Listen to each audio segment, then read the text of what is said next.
So, this is my Nymphomaniac review. Hopefully it'll go good. Nymphomaniac is directed by Lars van Trier. Sorry, I'm really bad at pronouncing names sometimes. This movie also stars Charlotte Gainsbourg, Stellan Skarsgård, Shia LaBeouf, and Stacey Martin, also with a small role from Uma Thurman. This art house film depicts the life of a nymphomaniac. The movie starts out with Charlotte Gainsbourg being found in an alley by a strange man played by Stellan Skarsgård. He basically takes her back to his apartment, gives her a cup of tea, and then she just belches out her life from being a young youth and figuring out her sexuality and things like that and what she loved to the present day of where she is right now. And doing so, she explains how broken and bad of a person she feels like, and yeah. The real star of this film is Stacey Martin, as she plays the younger version of Charlotte Gainsbourg. The reason why her role is so prevalent is mainly because through Charlotte Gainsbourg retelling of her life, there's so many flashbacks to Stacey Martin as she plays young Joe, and all these flashbacks and moments lead up to where the character of Joe is now. Now, like I said, this is an art house film, and it's kind of hard for me to recommend it as art films are very different from any regular films, and it's kind of made for people that are passionate about movies.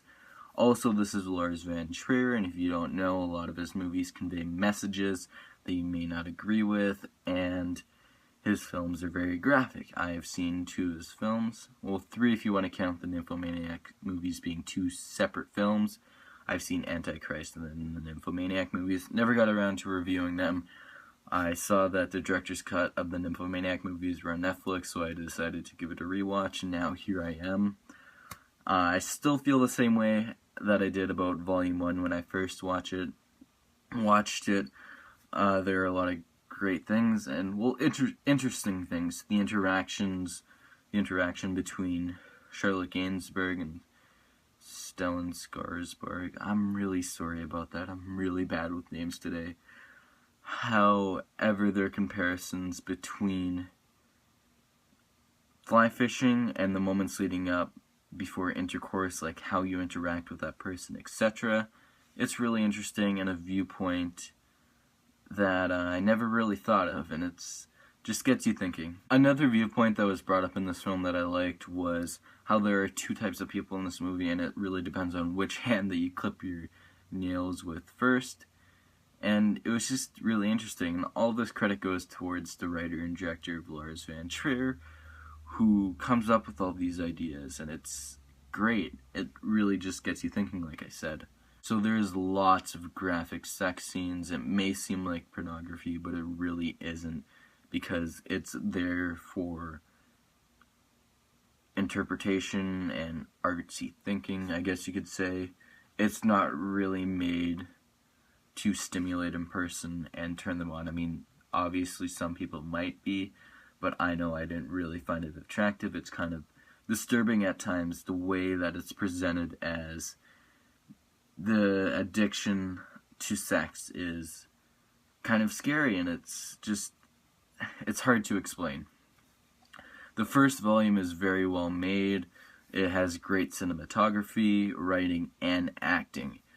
There are a few problems I had with this movie, such as I felt like it dragged on in a few places, and yes, the theatrical version, it goes for this theatrical version as well. And sometimes I felt like it was a little too graphic, almost like Lars van Trier was just pushing the boundaries for the sake of doing so. Overall, if you were a film fanatic and love art house films, this is a movie that you should check out. Nymphomaniac Volume 1 gets a 7.5 out of 10. This is definitely not a movie for the faint of heart, so I can't really recommend it, other than if you love film and you want to know how to make it and have interesting viewpoints, etc., etc. Alright, this has been your favorite Critic 26. Make sure to smack that like button if you enjoyed my review, as well as share it just to help support my channel and let your friends know that I review movies.